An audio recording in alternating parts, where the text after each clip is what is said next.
Good. We are live. Hello, everyone, and apologies for the delay. My name is Areti. I'm the course organizer for the Data Science in Stratified Healthcare and Precision Medicine course. And I'm Minhong. I'm one of the TA of the course. I'm Alex. I'm also one of the teaching. We've been rather slow today because some of the settings in the technical side of things have changed. So we've been trying to debug it. So hope that everyone that was planning to join us via the URL that we published on the course website will actually join us here. So okay, let's get cracking. For people that are joining us for the first time, the purpose of these sessions, the Hangout sessions, is to just touch base and talk about all things related to the course. So the actual course itself, but also topics related to health data science, basically.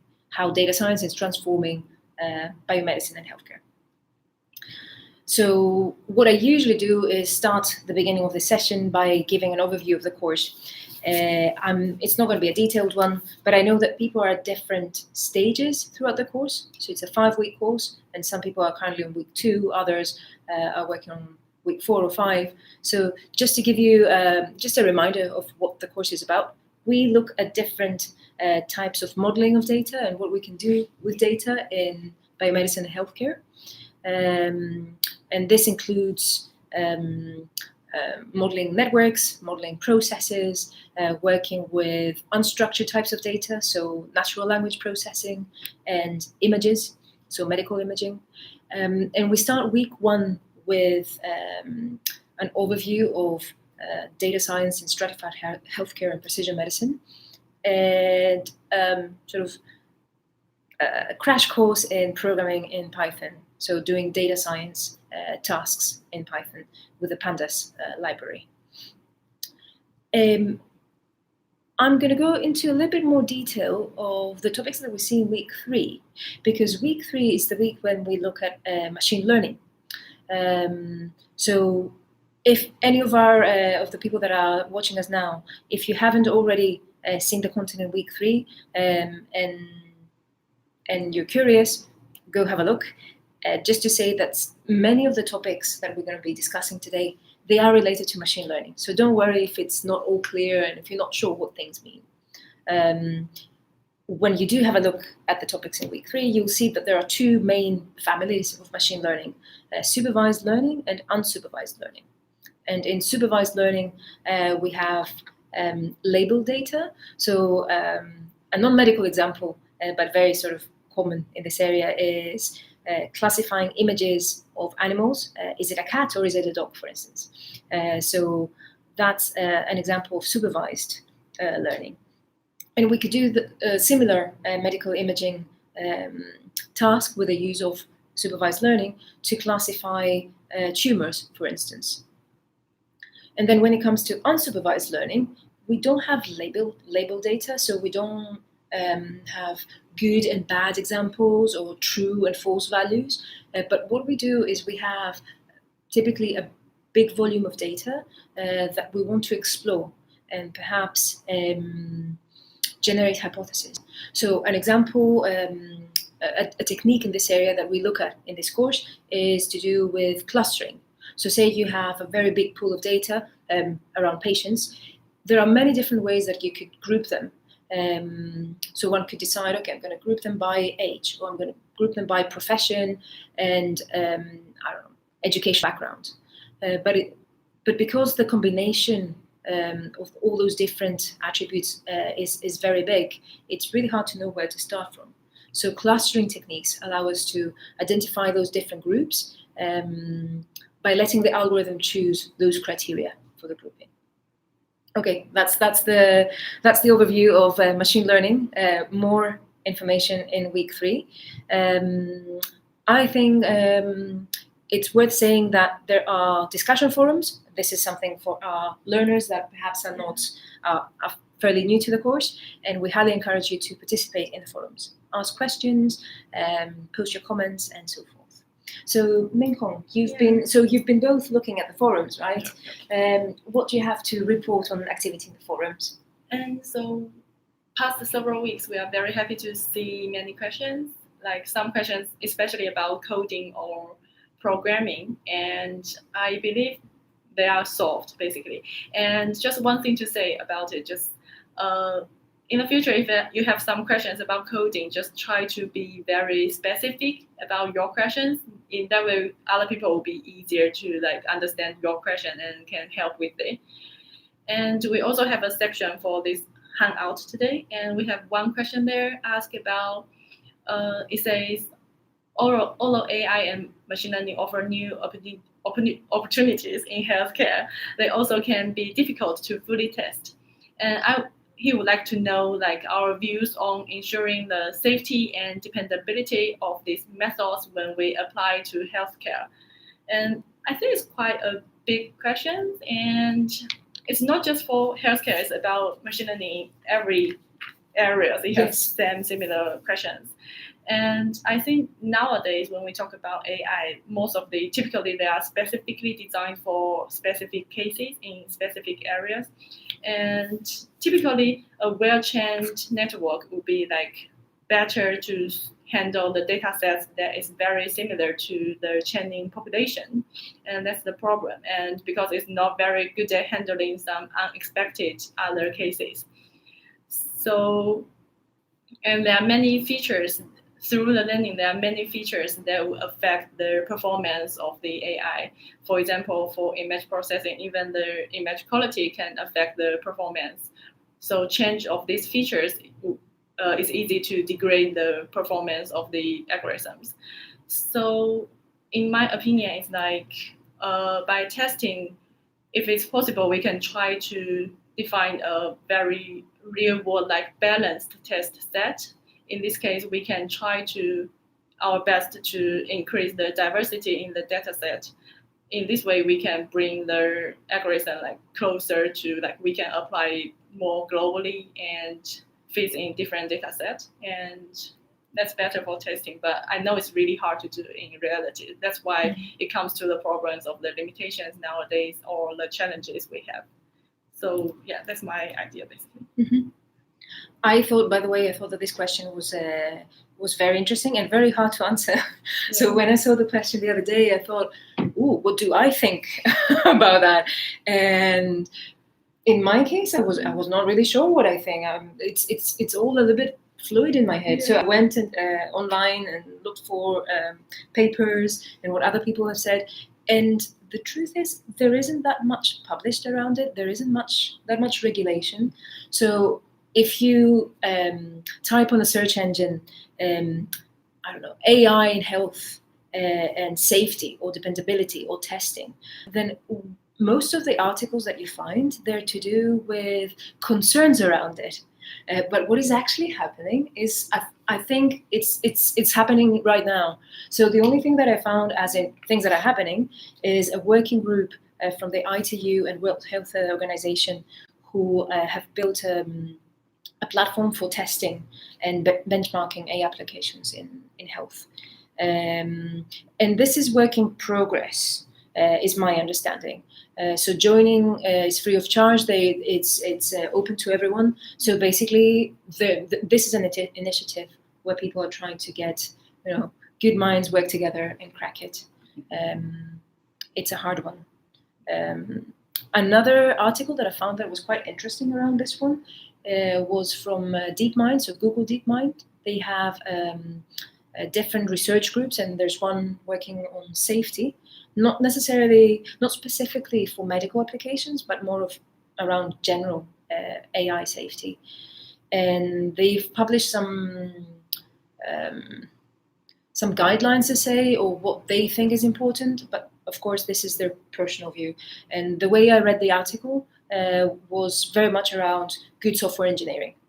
You build a piece of software with a particular purpose in mind, and you test it, and then you test and make sure it succeeds in fulfilling that purpose, but also you test it for unexpected cases. Now, if we go beyond simple cases of software and we talk about driverless cars, I don't know. So this is obviously work in progress. Yeah. If any of you is working in this area or has some thoughts to chip in, please do let us know in the discussion forum. Yeah. For sure. Yeah. So I mean, in my opinion, the first thing that always comes to mind is the validation of these methods, and external validation is always necessary before any tool that maybe is implemented in current clinical use. It has to go through this external validation. Mm-hmm. I think even more with AI methodologies, the process of them actually being used within the clinical settings, I think, will be a very slow process. So simply the use, there will not be this immediate reliance on these methods, but rather they will be continually tested as they are accepted. That's a great point. And the idea of live feeding the data into the learning system, I think that could lead to good progress in the future. Okay, now staying in the same area, so AI and health, we said that, well, first of all, we said that today's Hangout is dedicated to this topic. And the reason really why this came up as an idea for a Hangout session is because earlier in August, there was an announcement from the British government that they're going to be boosting the role of AI in the NHS, the National Health System. And that means 250 million pounds are going towards that direction, which is a bold movement. And the Health Secretary said that AI has enormous power to improve care, save lives, and ensure doctors have more time to spend with patients. So there are different ways or different areas where this funding can go to. Now, they said there's going to be a national artificial intelligence lab, but there's not much more information around it at this stage. So if we do find out anything more, for instance, what topics they're going to be working on, what kind of specialists they're going to be working with, we're going to let you know. But for now, the certain thing is that medical imaging is going to be one of those areas that going to be in priority, let's say, for this national AI lab for the NHS. So after having read the news about this, we thought, that would be good to have a session on AI in health. We look at machine learning methods in the course, so why not? So what we decided to do today is give you an overview of some useful papers that we found in EMEA's yearbook for 2019. Now, for the people that are not familiar with EMEA, this stands for International Medical Informatics Association. So it's really an umbrella organization of people working in medical informatics. There are national associations as well. And typically they organize conferences and events, and one of the big events is called MedInfo. I think that's the unofficial name. The official is World Congress on Medical and Health Informatics, and it takes place every 2 years. This year it was in France. I think it ended just a few days ago, end of August, I think.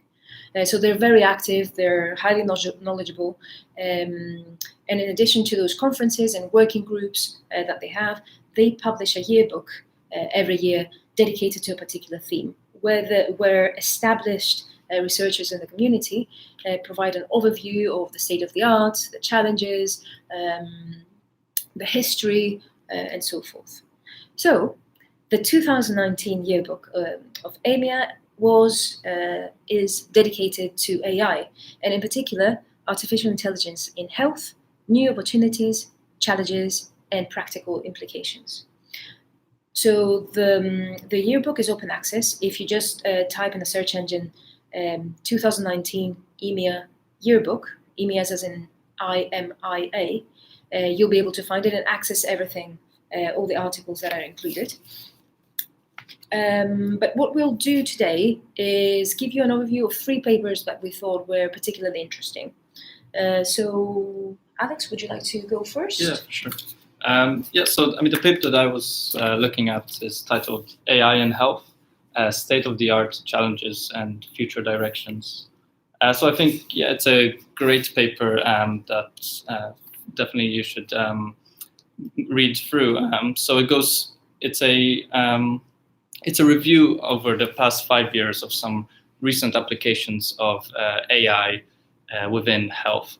And so the main themes there that they touch upon are the heterogeneity of different data sources, and particularly the need for data integration across these different sources. So important topics are things like feature extraction and feature engineering, the interpretability of AI systems, and especially the need for multidisciplinary teams to really make AI in health possible.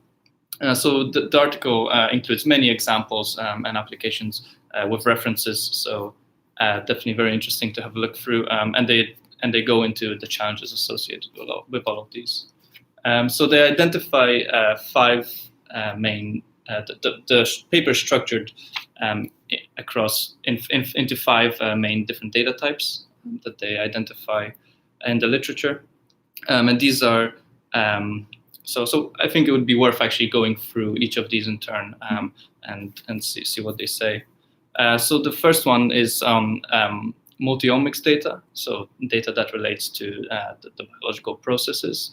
And this is a great example of a multi-view setting where the different omics data types give different representations of the underlying biological process, potentially behind some disease, for example.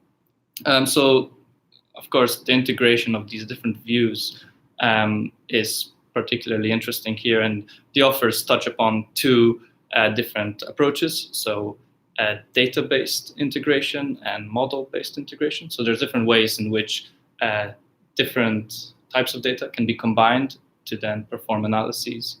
So one would be simply bringing the different data together into a unified data set, while the other approach might be to model them separately and then aggregate the outputs. So these are 2 common approaches of how researchers deal with these problems, but of course there are many more, and frameworks have been developed to actually handle this different data heterogeneity to identify optimal ways of identifying how different data can be grouped together to then maximize the output of the analyses. So in particular, in this case, network-based approaches are very popular and promising. In terms of clinical data, a large data type that is obviously very important and that is included in the course is imaging data. So here there's this large need for data for feature engineering and extraction. So how do we find useful representations from these images that can be useful for our analyses? And here, deep learning has been very popular over the years, so many applications of deep learning. And one example that I found interesting from this paper is the use of transfer learning. So they cite one example of a deep learning model that was applied to identifying macular degeneration. And then through a transfer learning approach, other researchers from different disciplines were able to apply the same model, but applying it to skin lesions or even chest X-rays for distinguishing pneumonia. So I think this is a very interesting application where you can repurpose a model to then apply it to different tasks. So I definitely recommend reading through that. And then again, in image analysis particularly, there is this need for interpretability. So how does a deep learning model, which of course usually in these cases they're highly complex models, how does it come to the conclusion of whether how it distinguishes different types of images?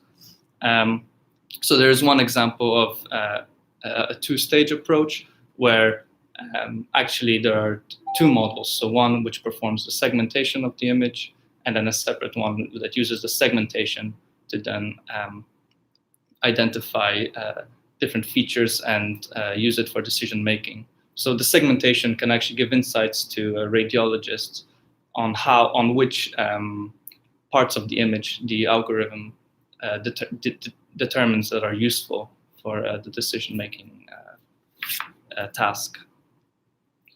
And then there are these electronic health records also within clinical data. So these are highly complex data sets, I would say. There are two types. So there's structured information here, such as the demographics of people, the diagnosis, lab test results, but also unstructured information. So these will be free text documents, for example, such as the doctor's clinical notes.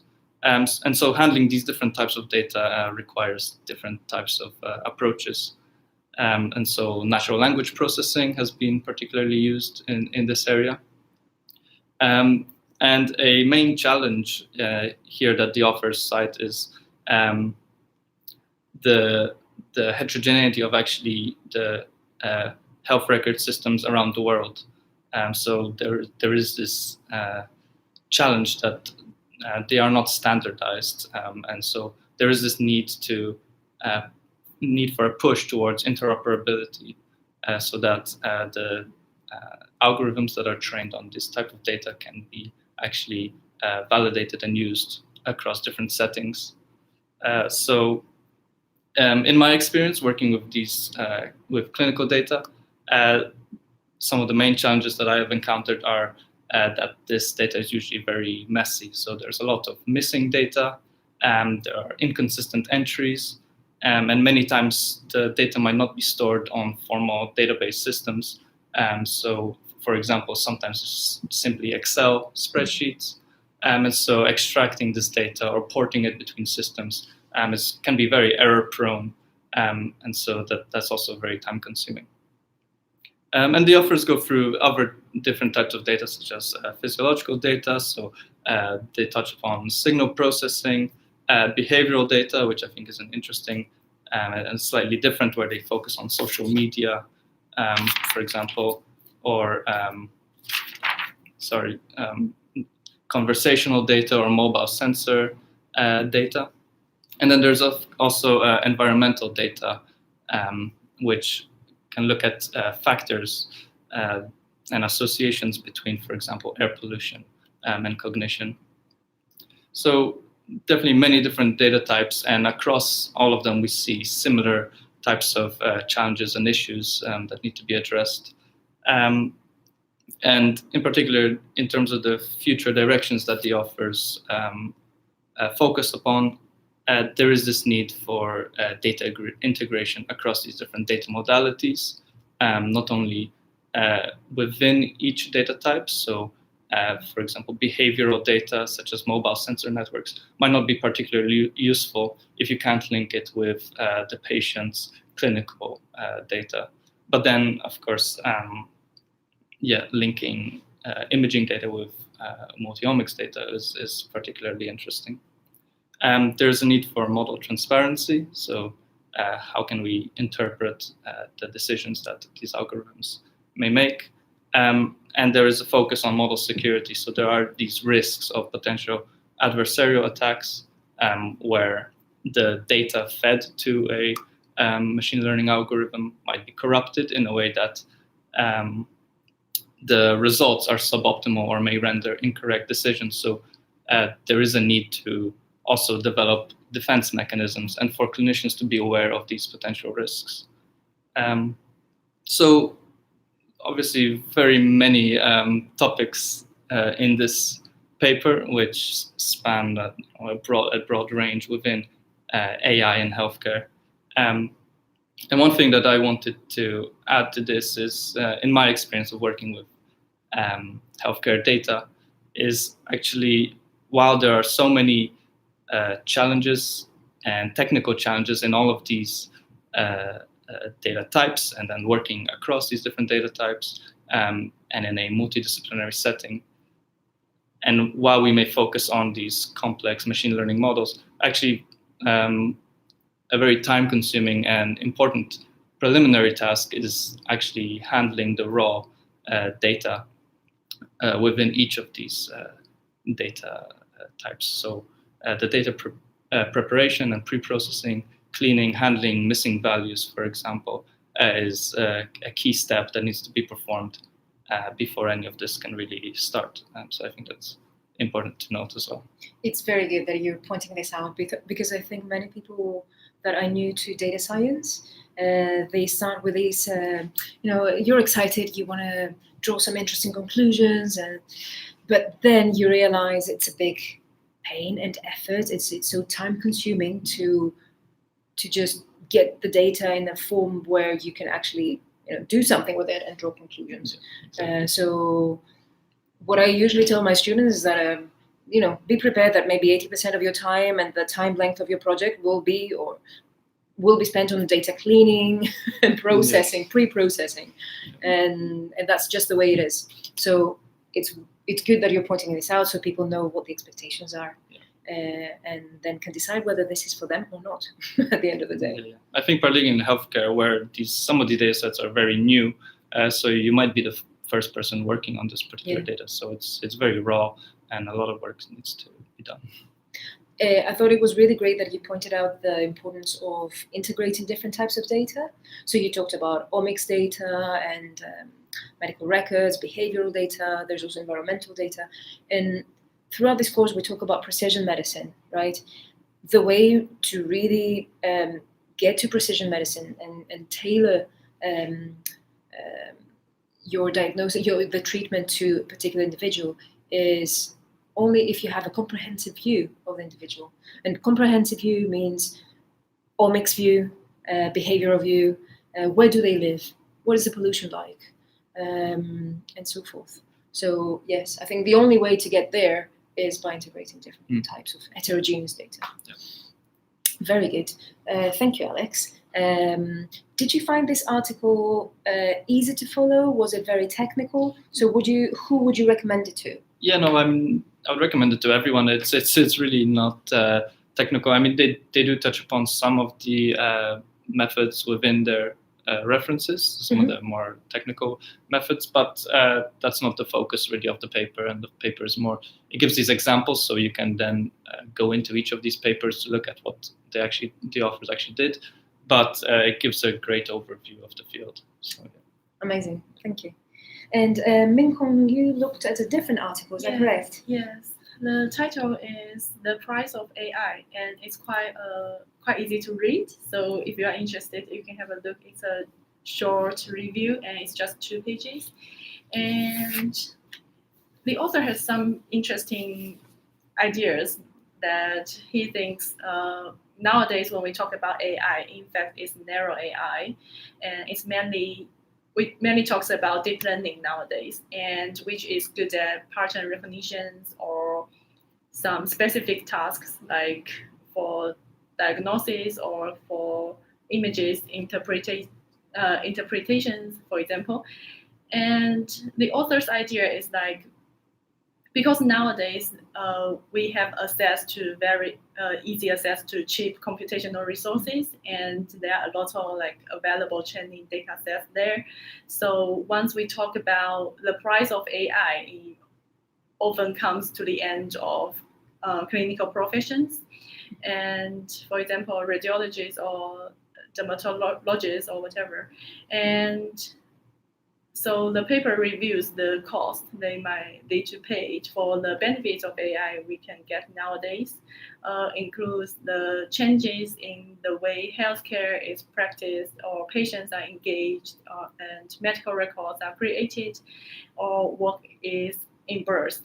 And for what does this mean? The author also gives some examples to illustrate his opinions, and also you may want to debate about his opinion if possible. Mm-hmm. And some examples he gave, for example, we apply AI for classic pattern recognition tasks, such as diagnosis or treatment recommendations. And this might bring to some touch some other people's benefits, for example, the clinical work or care delivery. It could be disruptive to these groups. And another example is for AI applied to digital scribe systems. So AI could be used to automatically create electronic healthcare records, which could bring a huge difference to the traditional clinical records. How do we do it nowadays? And so this difference could change the workflows we have nowadays, and also this might change some touch the benefits of the traditional group of people. So these these points are the author's idea of the cost of AI nowadays. And yeah, the paper is just very generous ideas, and it's quite easy to read. So if you are interested, you can have a look. Mm-hmm. Yeah. Thank you. So I had a quick look at the paper as well, and I was quite intrigued, let's say, by the way the author approaches this debate about the end of certain professions that you mentioned. So radiologists, for instance. And what you, I think, nowadays see in the media is this idea that we're doomed. It's the end of certain professions as we know it. So that's obviously a threat, and we should be scared. The author here takes a different approach, right? So he talks about, in particular, he gives a little bit of a background with the radiology community. So he says, look, this community, they realized early on that things are changing, and they changed their mindset. So they thought about both the risks, but also the opportunities too. So they became engaged with the technology, and now they're sort of reinventing themselves. And there was one point that I thought was very interesting. So he talked about, he says, in the future, the idea of being an expert in just a single modality, such as image interpretation, may seem quaint, as radiologists transform into diagnostic experts, integrating data from multiple modalities, from the genetic through to the radiologic. So I think that's quite interesting. So in a way, this is an opportunity to look at the bigger questions. And this idea that machines will take over our jobs or do all the interesting things in our place, I think many people working in AI don't agree. And they say, look, it's about humans and machines working together. And it's interesting that the conclusion the author gave is to fully engage with this change brings promise of the greatest reward. To not engage is to pay the highest price. That's very interesting to say. That is a good point. That is a good point. Yeah. So let's just be aware of what is going on in the world, how this is affecting us, and how we can turn it to our benefit. Of course, I work in AI and health, so of course I think it's a great idea. But I think for the clinical work, it makes sense to approach these with a positive attitude, I would say. Great, thank you, Minghong. I'll move on to the last paper that we're presenting today from the 2019 EMEA yearbook. And this paper takes a step back and gives an overview of the history of artificial intelligence in medicine since it first became a discipline. So the author is Edward Shotcliffe, who's one of the most prominent figures in AI in medicine. He works in Columbia University. He was one of the first people working in AI in medicine. He was the creator of MySyn, an expert system that attracted a lot of attention back in the 80s. So I think he's amazing. So having read his paper, first of all, I would definitely recommend it for anyone that is curious about the history of AI in medicine. And having read this paper, because now we're going through this phase of excitement and interest in AI, and when you tell someone that you're working in AI, they think, "Ooh, it's cool." Well, 20 years ago, it was not cool. Funnily enough, there was another exciting time for AI back in the 70s. So it's really interesting, and it didn't go well. So it's interesting to see how things change in a discipline, and then what the community does around it. So that's the preamble. Let me tell you a little bit about the history of AI in medicine. So back in the 50s, AI was born. It was McCarthy who coined the term. And then towards the late 60s, the community, which was rather small, moved to domain-specific AI, particularly in natural sciences. So medical AI became more vibrant around the 70s. And this expert system that I mentioned earlier, MySyn, this was one of the examples of AI systems in medicine. So what that system did was identify bacteria that were causing severe infections, and it would then recommend antibiotics to patients. Now, the methods that were used in that era and in this particular system were not that data intensive as machine learning methods are, but they were more into the expert systems or knowledge-based systems side of things. So perhaps we should mention that people nowadays use the term AI interchangeably with machine learning as if they're synonyms. In reality, machine learning is a subset of AI. So those expert systems or knowledge representation reasoning is another family of methods, let's say. Now, everyone was really excited in the 70s, and they thought, ooh, the world is changing, we're going to revolutionize biomedicine and healthcare, and the media soon caught up. So around the early 80s, there was a lot of attention from the media, from the press, and basically what happened was that observers, so not the people within the community, but people outside of the community, overhyped it. So there were these huge expectations of AI, and then what happened is that these expectations were not fulfilled. So towards the late 80s, the disillusionment came, and people thought this is a failure. And we moved to the era which is called the AI winter. So basically, interest in AI dropped.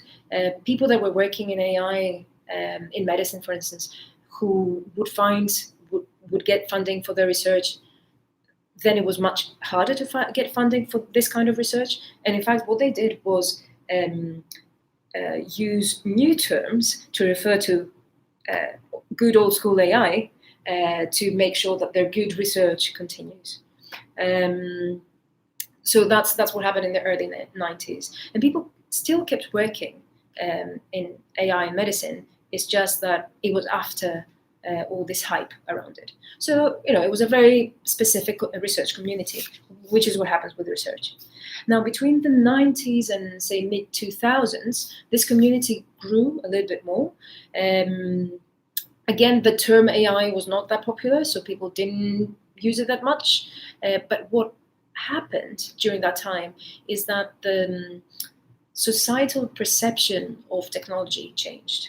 So the World Wide Web happened. We had smartphones and social media came into place. So the way the public understands the value of technology really changed. So there was some sort of acceptance of computing, let's say, in the broader public. So the AI medicine research kept alive, and it was growing, even though it was less visible than, say, in the 70s, less visible in the media.